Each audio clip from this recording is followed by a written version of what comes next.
Good morning friends. आज हम बात करेंगे जो Q3 FY26 का पूरा रिजल्ट आ गया ना, उससे हमने क्या सीखा और उससे हम अपने पोर्टफोलियो में और आगे आने वाली स्ट्रेटजी में क्या चेंज करेंगे। सो मेनली हमने दो चीज़ सीखा कि ऐसे एक तो कंपनी से प्यार मत करो, ठीक है। आप प्रिडिक्ट नहीं कर सकते हो कि ये कंपनी हमेशा अच्छा करेगा, नहीं करता है कंपनी अच्छा हमेशा, ठीक है। दूसरा, अनलिमिटेड सप्लाई ऑफ मनी नहीं है हमारे पास कि ऐसे अगर हमारे को कंपनी ख़राब कर रहा है तो हम उसमें पैसा अटका के रखे हैं और हमें जो कंपनी अच्छा लग रहा है और जो कंपनी अच्छा कर रहा है उसमें हम पैसा भी नहीं डाल पा रहे। So you can always take out of your money और you can always trim the position from a company जो अच्छा नहीं कर रहा है। अब जैसे मेरा पोर्टफोलियो का एक कंपनी था जिसमें ऐसे मेरे को टर्न आउट स्टोरी लग रहा था कि इस Q3 FY26 में वो पॉजिटिव एबिटा में आ जाएगी, बट हुआ क्या, वो 14 करोड़ का लॉस था। अब की बार रिपोर्ट किया 39 करोड़ का लॉस। सो मेरा तो मतलब मैंने तो सोचा था ना कि मैंने तो कैलकुलेशन किया था कि ऐसा ऐसा हो जाएगा, क्योंकि वो पिछले 4 क्वार्टर से अच्छा कर रहा था। वो ऐसे 200 करोड़ से 150 पे आया, 150 से 100 पे आया, 100 से 50 पे आया, 50 से 14 पे आया। तो अब मेरे को लगा था कि हाँ, अब की बार एबिटा पॉजिटिव हो जाएगा and there will be a complete turn around. तो मैंने उसमें क्या किया था, उसमें थोड़ा सा पोजीशन बना के रखा था उस कंपनी में। तो क्या हुआ, अभी वो कंपनी फेल डाउन लाइक 10 और 11%, क्योंकि वो एबिटा, क्योंकि मैं अकेला नहीं था ना जिसने ऐसे पूरा अज्यूम किया था, बहुत सारा मार्केट था। तो अभी मैंने क्या किया, उसमें जो अपना पोजीशन था उसको आधा कर लिया, ट्रिम कर लिया, because I can not have unlimited supply of money.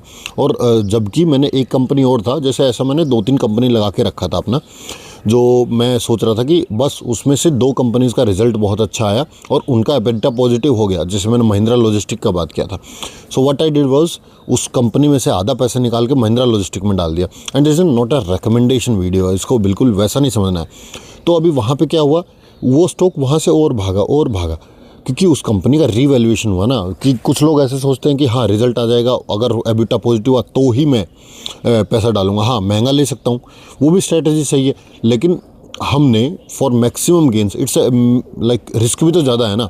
सो हमने ऐसा किया।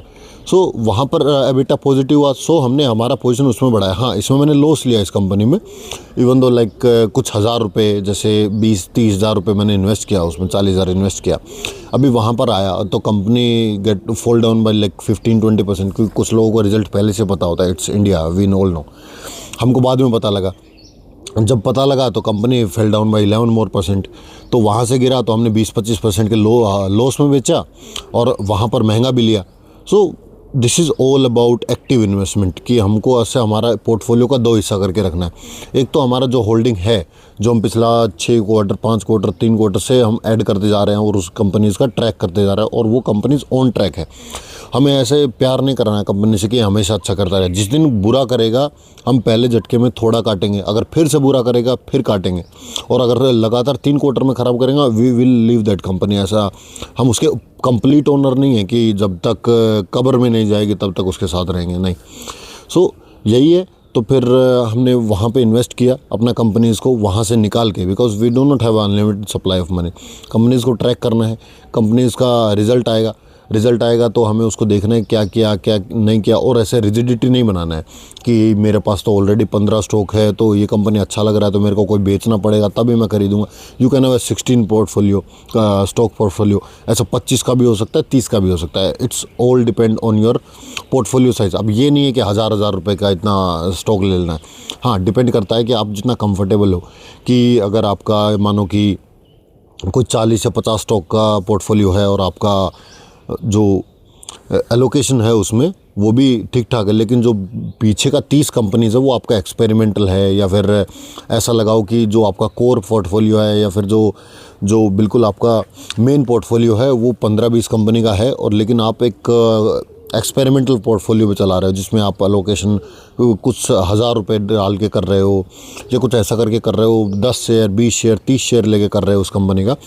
दैट मीन्स कि अभी वो कंपनी है ना, आप देख रहे हो कि वो अच्छा करेगा बुरा करेगा, बट जब आप एक कंपनी में पैसा डाल देते हो ना तो उसको आप अच्छे से इन्वेस्ट करते हो, अच्छे से ट्रैक करते हो, ठीक है। उस कंपनी को आप देख पा रहे हो। नहीं तो अगर जैसे एक कंपनी है, मैंने इन्वेस्ट किया उसमें, एक जब मैंने बताया था ये बजट आया जब SGS करके कुछ, तो उसमें क्या हुआ, मेरे को वो कंपनी अच्छा लगा तो पर मैंने क्या किया उस टाइम पे 5-10 शेयर लेके इन्वेस्ट किया। फिर उसका Q3 का रिज़ल्ट आया, and I really like that result. तो मैंने उसमें 20-30 क्वांटिटी ओवर लिया। Now that company is like 20-25% from there, but मेरा उसमें डेली मैं उसमें बाद में एलोकेशन डाला पूरा। तो दैट्स हाउ आई इन्वेस्ट, की मतलब पहले उस कंपनी को इंट्रोड्यूस करो अपने पोर्टफोलियो में थोड़ा सा अमाउंट के साथ। अगर वो कंपनी अच्छा करता है तो उसको रिवॉर्ड करो, और अगर आपका जो पहले से कंपनी है जो आपके पास है पोर्टफोलियो में, अगर वो अच्छा कर रहा है तो उसको भी रिवॉर्ड करो। लेकिन अगर वो अच्छा नहीं कर रहा है तो उसको ट्रिम करो, और वो ट्रिम करके जो पैसा आएगा ना उससे अपना बाकी अच्छा कंपनी इसको रिवॉर्ड करो। यही तो है ना। अभी ऐसा तो है नहीं कि हर एक कंपनी बजाज फाइनेंस बन जाएगा, हर एक बैंक HDFC बैंक बन जाएगा। कुछ तो कंपनीज होगा ना, और इसका क्या पॉसिबिलिटी है जो आपके पास कंपनी है वही इतना अच्छा करेगा? मतलब ये तो ऐसा फॉर ग्रांटेड लेने वाला हो गया ना। How can you do this? तो आपको यही करना है, डू एक्टिव इन्वेस्टमेंट, अपना बिजनेस को ट्रैक करो। अभी एक तो आप तो कंपनी नहीं चला रहे हो, आपको तो नहीं पता कैसे होगा, हमको तो क्वार्टरली रिजल्ट आने के बाद ही पता लगता है। We do not have that influence की मतलब हमको पहले से पता लग जाए कि क्या होगा क्या नहीं होगा। सो दैट ऑल्सो वो इमोरल ऑल्सो है कि अभी जो बाकी लोग हैं उनको छोड़ के आप सबसे पहले इन्फॉर्मेशन ले ले और उस इन्फॉर्मेशन पे बैट कर रहे हो, वो तो एक तरह का सट्टा हो गया ना। तो that's not a calculative thing. तो बस वही है, and this is the bottom line कि अपना जो कंपनीज बुरा कर रहा है उनको ट्रिम करो, लॉस में करो। अभी एक तो ये लोग सोचता है कि जो कंपनी ख़राब कर रहा है ना, और जो कंपनी अब सस्ता हो गया है, तो रिटेल इन्वेस्टर सोचता है कि ये हमको सस्ता मिल रहा है। वो सस्ता नहीं, वो कचरा कंपनी है, सब बेच रहा है, ठीक है। जो मतलब ये लगाओ जिसके पास 50 करोड़ 100 करोड़ है वो उस कंपनी को धड़ाधड़ बेचे जा रहा है, और जो हम हैं जो जिसके पास कुछ लाख है, मतलब 30 लाख 40 लाख है, वो उस कंपनी को लेने पे जुटे हुए हैं। क्यों लेने पे जुटे हुए हैं? क्या हो जाएगा मेरे को ये बताओ ना। उस आदमी ने कुछ तो सोचा होगा ना कि वो क्यों बेच रहा है उस कंपनी को। अगर कोई कंपनी सस्ता है, so the stock market is a future engine, कि वो हमेशा फ्यूचर का, अगर उस कंपनी का पहले 35% का ग्रोथ था तो उसको कंपनी ने मतलब स्टॉक मार्केट ने उसको एक प्रीमियम वैल्यूएशन दिया हुआ था। Now that growth is slow down, वो ग्रोथ 35% से 25% पे आ गया है। सो जो उसका वैल्यूएशन है ना वो भी रिट्रीट होगा। वो एक 25% का जो इंजन का वैल्यूएशन होता है ना वो उस पर आएगा। फिर अगर कंपनी ने अगली बार बोला कि नहीं 25 से नहीं 20% से करेंगे, तो वो फिर वहाँ से फिर डालेगा, फिर वहाँ से रिट्रीट होगा कंपनी का, और ऐसे ही प्राइस गिरता रहता है। सो ये वैल्यूएशन का गेम में नहीं जाना है। वैल्यूएशन का गेम बहुत ख़तरनाक होता है कि बहुत सस्ता मिल रहा है। सबको पता है कि कंपनी में क्या इन्फॉर्मेशन, आज के टाइम पे तो इन्फॉर्मेशन इतना वाइडली डिस्ट्रीब्यूटेड है ना, एवरीवन नोज़ कि कौन कंपनी कैसा कर रहा है। और आजकल तो जो मतलब जिसके पास रिसोर्सेज है ना, that person can send a person in the companies factory कि वहाँ पर क्या चल रहा है, और वो मतलब ग्राउंड रिपोर्ट लेके फिर इन्वेस्ट कर रहा है। अगर किसी ने हॉस्पिटल स्टॉक लिया है तो वो उस हॉस्पिटल में जाके इन्वायरमेंट चेक करता है कि उसमें जितना वो बोल रहा है कि हमारा बेड कैपेसिटी 90% प्लस है या फिर 70% प्लस है, तो वो बेड जाके गिन लेता है रैंडम डेज में, ठीक है, कि अगर वहाँ पर पूरा हॉस्पिटल खाली है तो वो झूठी बोल रहा है मतलब। So that is also happening in the market कि ऐसा लोग पूरा कंपनी को थोरोली चेक कर रहे हैं। और हम क्या कर रहे हैं कि हाँ अगली बार अच्छा कर लेगा, नहीं अगली बार अच्छा, अरे हमारा खुद का बेटा थोड़ी है, हमारा खुद का कंपनी थोड़ी है कि अगली बार ठीक है थोड़ा बहुत लॉस ले लेंगे। हमें क्यों लेना, हमें तो शिफ्ट करना है ना अपने आप को एक बेटर पोजीशन पे, कि अगर हमारा कोई मानो कि 5-6 कितना सारा कंपनी है, उनमें से 5-6 कंपनीज अच्छा कर रहा है, उनमें से एक ने बुरा किया, तो तुमको क्यों मतलब उसके साथ टिकना है कि बुरा किया तो ठीक है। अपना पोजीशन को ट्रिम करो ना। अगर पहले उसमें 6% एलोकेशन था तो 6 से उसको 4 पे ले आओ अगर अच्छा कर रहा है तो। फिर बुरा किया तो 4 से 2 पे ले आओ, फिर बुरा किया तो बिल्कुल काट दो। सो और कोई कंपनी है, जैसे मैं ईथर का बात किया था, मतलब अब से कम से कम मैं अपना Q2 में इंट्रोड्यूस किया उसको। Q3 का रिज़ल्ट मेरे को इतना था कि I can take the risk, और मैंने उसमें अपना अलोकेशन जो क्योंकि वो स्टॉक बहुत गिर गया था, तो मेरे को ये था कि यार ये कंपनी बहुत अच्छा है, and again note A stock recommendation.